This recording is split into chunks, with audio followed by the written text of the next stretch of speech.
وكذلك أنزلنا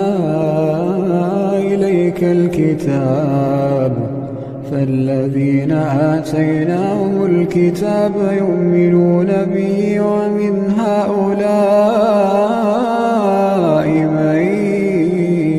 يؤمن به وما يجحد بآياتنا إلا الكافرون وما كنت تتلو من قبله من كتاب ولا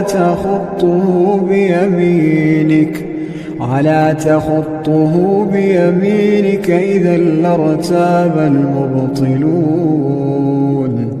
بل هو آيات بينات في صدور الذين أوتوا العلم